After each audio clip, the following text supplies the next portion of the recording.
Kuuba sattus meeleheitesse, sest Trump on tulemas maksimaalse survega.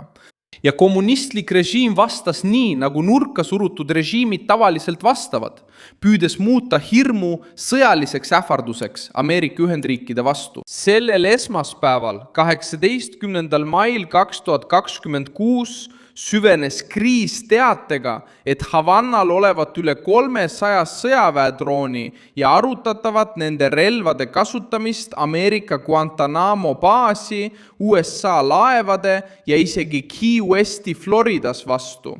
Rünnakud pole veel toimunud ja seni pole hukkunuid registreeritud, kuid olukord on tõsine. Kuuba teab, et on kaotanud jõudu. Teab, et tema vana sõjamasiin on roostes. Teab, et ta ei suuda Washingtonile võrdväärselt vastu astuda. Ja seepärast püüab ta kopeerida Venemaa ja Iraani käitumist, panustades kaugmaa droonidele, et Valget Maja hirmutada. Donald Trump näeb seda kui otsest provokatsiooni Ameerika tagahoovis ja poliitiline hinnang on karm. Havanna ei kaitse enda ainult, vaid aktiveerib relvi, et takistada uut Ameerika pealetungi Kuuba diktatuuri vastu. Ma räägin sulle sellest kõigest kohe, aga nüüd tahad sa kindlasti kanali tellija olla, et püsida hästi kursis. Reaalajas teave, parima ajakirjandusliku kvaliteediga, mida kunagi nähtud. Usaldusväärsuse etalon on Milson Alves. Trump ei pea Havannasse maanduma, et panna Kuuba režiim värisema. Ta jõudis kohale CIA, justiitsministeeriumi, majandussurve ja selge hoiatuse kaudu, et Kuuba ei tohi muutuda Venemaa, Iraani ja Hiina platvormiks, vaid mõne kilomeetri kaugusel Floridast. CIA direktor John Ratcliffe käis Kuubal neljapäeval. Axiosi andmetel hoiatas ta kohalikke võimevaenulikkuse eest. CIA töötajale omistatud lause näitab sõnumi tõsidust. Lääne poolkera ei tohi muutuda Ameerika Ühendriikide vastaste lõbustuspargiks. Vastavalt avaldatud teabele teeb Kuuba midagi lihtsat ja ohtlikku. Paigutab erineva võimekusega ründedroone strateegilistesse punktidesse saarel. Süüdistus seisneb selles, et need seadmed on alates 2023 aastast pärit Venemaalt ja Iraanist. Samal ajal kui Kuuba võimud olevat viimase kuu jooksul otsinud veel droone ja Vene sõjavarustust. Eesmärk oleks luua võimekus reageerida Washingtonile mitte tavalise jõuga, vaid asümmeetrilise ähvardusega, kasutades droone hirmutamisvahendina. Droonide valik näitab samuti nõrkust. Kuuba ei paista silma kaasaegse sõjalise jõuna. Sama raport, mida Kuuba võimud tsiteerivad, märgib, et Washingtonis pole keegi mures Kuuba hävitajate pärast, sest pole isegi selge, kas Kuubal on mõni lennukorras hävitaja olemas. Seetõttu püüab režiim kompenseerida sõjalist läbikukkumist odava, liikuva ja raskesti jälgitava relvaga. See on nurka surutud valitsuse loogika. Kui ei suudeta vastasega võrdsetel tingimustel silmitsi seista, püütakse tekitada vastasele riski, hirmu ja poliitilist kulu. Guantanamo baas satub kriisi keskmesse, sest see asub Kuuba territooriumil ja kujutab endast Ameerika Ühendriikide kõige tundlikumat sõjalist kohalolekut saarel. Kui Kuuba režiim tõepoolest arutas rünnakut Guantanamo vastu, nagu Axios väidab, ei saa Valge Maja seda käsitleda tavalise hooplemisena. Guantanamo ei ole kauge sümbol. See on Ameerika Ühendriikide aktiivne sõjaline rajatis, millel on poliitiline, strateegiline ja psühholoogiline väärtus. Rünnak seal tõlgendatakse Washingtonis kui otsest agressiooni. Key West, seda mainiti ka, sest see asub Havannale lähedal. Lühike vahemaa muudab kõike. Pikamaa droonid ei pea ületama ookeane ega läbima sügavaid kaitseliine tundide kaupa. Need stardiksid saarelt, mis asub otse Ameerika territooriumi kõrval. Seetõttu kipub Trumpi reaktsioon olema karm. See ei ole ainult Kuuba, kes räägib Washingtoni vastu, vaid vaenulik režiim, mis üritab paigutada ründevõimekust Ameerika elanikkonna ja Ameerika Ühendriikide sõjaväe lähedale. Havanna reageeris, süüdistades Washingtoni võltsjuhtumi fabritseerimises, et õigustada sanktsioone ja võimalikku sõjalist sekkumist.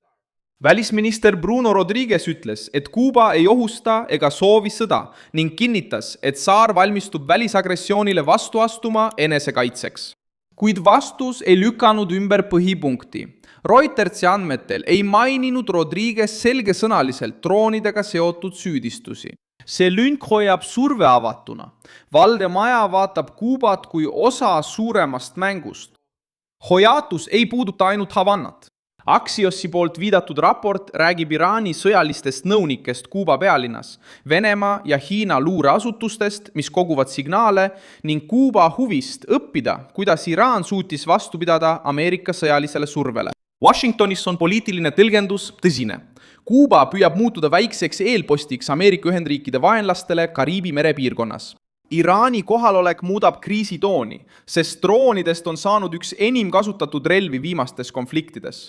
Iraan näitas, kuidas suhteliselt odavad seadmed võivad tabada baase, laevu, lennujaamu ja taristut.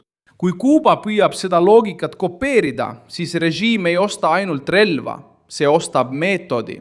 See õpib viisi, kuidas Ameerika Ühendriike kahjustada ilma kaasaegse õhujõuta. Kõige plahvatusohtlikum detail on see, et Ameerika võimud ei ütle, et Kuuba rünnak on vältimatu. See on oluline. Washington ei kuuluta, et Havana ründab homme. Tegemist on pigem sõjalise aruteluga plaanide üle, juhuks kui suhted halvenevad. Aga Trumpi jaoks tähendaks ohu rünnakuks muutumise ootamine initsiatiivi andmist Kuuba režiimile. Tema poliitiline doktriin on alati olnud survestada enne, kui probleem kasvab. Justiitsministeerium valmistab samuti ette teist rasket sammu. Süüdistust Raul Castro vastu 2 humanitaarorganisatsiooni Brothers to the Rescue lennuki allatulistamise eest 1996. aasta. 1996. Reuters teatas, et Justiitsministeeriumi allikad ütlesid, et nad kavatsevad selle süüdistusega edasi minna. Ja Axios märkis, et see võidakse esitada juba sel nädalal. See seab vana Kuuba juhtkonna taas Washingtoni otsese sihiku alla. See juriidiline aspekt ei ole kõrvaline detail. See näitab, et Trump pingutab haaret mitmest suunast korraga. Ühelt poolt viitab luure droonidele ja seotusele välisvaenlastega.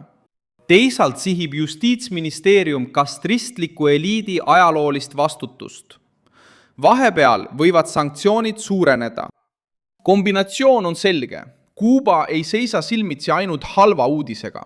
Ta seisab silmitsi täieliku poliitilise pealetungiga. Kriis paljastab ka Kuuba režiimi tegeliku hirmu. Havana on näinud liitlaste langust, näinud, kuidas Washington karmistab suhtumist vaenulikesse valitsustesse ja mõistnud, et piirkondliku karistamatuse aeg on lühemaks jäänud. Seetõttu püüab ta näida ohtlikuna. Probleem on selles, et ohtlikuna näimine Florida lähedal võib olla just see viga, mis annab Trumpile vajaliku argumendi veelgi karmistada. Ja just selles punktis kasvab pinge. Kui droonid on saarel laiali, võib Ameerika Ühendriikide vastus tulla enne mis tahes plahvatust. See võib tulla sanktsioonide, finantsblokaadi, luureoperatsiooni, sõjalise tugevdamisega Guantanamos või avaliku survega Kuuba juhtkonna vastu. Kui Valge Maja kinnitab uusi luureandmeid, võib surve liikuda sõnadelt konkreetsete meetmete juurde. Guantanamo peaks olema rohkem jälgitud. Ameerika laevad ümbruses võivad saada suuremat tähelepanu ning Key West satub poliitilisse fookusesse oma läheduse tõttu Havannale. Trumpil on nüüd tugev narratiiv. Kuuba ei ole lihtsalt läbikukkunud diktatuur Kariibi mere piirkonnas. See on Ameerika Ühendriikide vastaste võimalik relvastatud baas otse Florida külje all. Mina olen Milson Alves, Global, rahvusvaheline asjatundja ja minu eesmärk on hoida sind iga päev tõepäraselt kursis. Uudiste lingid leiad videokirjeldusest. Pane sellele videole like, telli kanal ja vaata lõpus kommentaare, et Milson Alves Global kogukonnas veelgi aktiivsemalt kaasa lüüa.